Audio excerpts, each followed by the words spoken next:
Pour retenir efficacement du vocabulaire, que ce soit en japonais ou dans n'importe quelle langue, ou même n'importe quelle information, je vous en ai déjà parlé plein de fois. La seule chose qui est réellement efficace, parce que c'est comme ça que fonctionne notre cerveau et notre mémoire, c'est la répétition espacée dans le temps. Plus on répète une information régulièrement, et plus notre cerveau va la mémoriser. Si vous lisez un mot une fois et que vous ne le répétez jamais, ce n'est pas possible de le mémoriser. Si vous le répétez plusieurs fois, donc aujourd'hui, demain, après-demain, dans une semaine, dans 2 semaines, dans 3 semaines, etc., au bout d'un moment, votre cerveau va le mémoriser. C'est exactement ça le principe de la répétition espacée dans le temps. Pour pouvoir faire ça, pour mettre ça en pratique, vous avez plusieurs possibilités. Soit vous faites un planning de révision en disant tel jour je révise telle liste, etc. Ou bien vous utilisez la boîte de Leitner. J'en parle dans la formation Objectif Japon, dans le module 0, je vous explique ce que c'est, sinon vous pourrez aller faire vos recherches sur Google. C'est de réviser tel jour, tel mot de vocabulaire, etc. Mais c'est assez fastidieux. Personnellement, je l'ai déjà fait. Je me suis retrouvée avec une montagne de choses à réviser tel et tel jour. J'avais plein de papiers, j'avais plein de listes dans tous les sens. Franchement, au bout d'un moment, c'est pas gérable.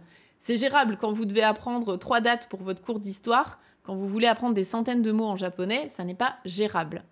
C'est pour ça qu'il y a des petits malins qui ont inventé des applications ou des logiciels qui condensent ça de manière informatique. Et donc, moi, ce que je recommande dans Objectif Japon, c'est l'application Anki, mais il y en a d'autres qui font ça. J'ai pas de lien d'affiliation avec Anki ou quoi, c'est juste que moi, c'est celle que j'ai utilisée et j'ai vraiment vu un avant et un après dans mon apprentissage.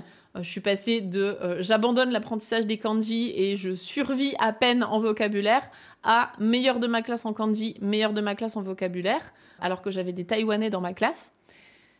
Et donc, tout ça grâce à Anki parce qu'il exploite parfaitement cette méthode de répétition espacée dans le temps. Il va venir vous faire réviser les mots pile quand vous êtes sur le point de les oublier.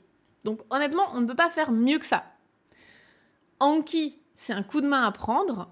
Anki ou d'autres applications du style, c'est un coup de main à prendre. Après, ça ne fait pas tout. C'est-à-dire que vous n'allez pas juste passer votre vie à apprendre des mots de vocabulaire, point barre. On est d'accord, Nous, ce qu'on veut, c'est les mettre en pratique. Donc derrière, il va falloir aussi parler, écrire, lire, écouter du japonais, mettre tout ça dans un contexte et pas apprendre bêtement juste des mots sur des cartes Anki. C'est un très très bon complément à la mise en situation, mais ça n'est pas exclusif. C'est juste que vraiment, moi j'ai vu un tel avant-après en japonais quand j'ai utilisé Anki que je ne peux que vous le recommander. Et j'ai plein d'élèves qui me disent chaque jour, vraiment, Anki, c'est incroyable à quel point ça donne des résultats. Maintenant, comment on peut retenir du vocabulaire sans Anki? Si vraiment on est absolument réfractaire à ça, et personnellement, je pense que vous avez tort, mais c'est mon point de vue. Je pense que ça vaut le coup d'essayer au moins une fois Anki pendant 1 mois pour voir si vous faites des progrès, et ensuite de prendre la décision si oui ou non vous l'abandonnez. Mais bon, si vraiment vous ne voulez pas passer par Anki ou bien que vous cherchez un complément d'apprentissage du japonais, comment vous pouvez faire? Vous pouvez l'associer déjà à un élément visuel. Donc vous pouvez rajouter des images, donc soit à vos fiches, si vous fonctionnez par papier, ou je sais pas, même sur Notion ou autre, en fonction de là où vous apprenez votre japonais. Je le recommande aussi sur Anki, de rajouter une image à chaque mot, parce que notre cerveau mémorise mieux une image, plutôt que juste une traduction de mots. Donc ça, pour moi, c'est beaucoup plus intéressant de rajouter du visuel. Par exemple, vous pouvez rajouter une image de la mer pour apprendre le mot umi en japonais, la mer, la mer dans le sens là où il y a de l'eau. Donc umi, vous pouvez mettre l'image de la mer et rajouter ça. Vous pouvez aussi juste bien visualiser ça dans votre tête, mais du coup, ça vous demande de faire cet exercice tous les jours de manière vraiment répétée jusqu'à ce que vous connaissiez un mot. Encore une fois, Anki est là pour vous dire quand est-ce que vous êtes en train de l'oublier. Vous pouvez utiliser des moyens mémotechniques. Ça fonctionne très bien pour les mots récalcitrants. Donc, s'il y a vraiment un mot sur lequel vous butez à chaque fois, vous n'arrivez pas à le retenir, eh bien, vous pouvez vous créer un moyen mémotechnique. Donc ça, c'est très personnel. On n'a pas tous les mêmes références. Donc, vraiment, créez-vous quelque chose qui fonctionne pour vous. Je vous donne un petit exemple avec Bijutsukan, le musée des beaux-arts. C'est en général un mot qui est un peu difficile à mémoriser quand on est débutant. Et moi, mon moyen mémotechnique, c'est que le Bijutsukan, il abrite les bijoux de l'art. Donc vraiment les plus belles œuvres d'art, les bijoux de l'art. Donc les bijutsukan, bijutsukan. Ça fait une petite accroche, un petit moyen mémotechnique pour mémoriser ce mot-là. Voilà, ça peut être des techniques, donc associer ça à une image, mettre ça en contexte, faire des liens avec des moyens mémotechniques ou des histoires, des choses qu'on connaît. Encore une fois, tout ce qui va vous immerger dans la langue japonaise, ça va vous faire aussi vous mettre en contact avec cette langue et avec les mots de vocabulaire, donc ce sera plus facile derrière pour les mémoriser. Mais vraiment, pour moi, la pire chose à faire et ce qui ne fonctionne pas, c'est de prendre une liste de vocabulaire imprimée et de se dire « Ok, j'apprends le mot numéro 1, puis le mot numéro 2, puis le mot numéro 3 » et de se répéter ça.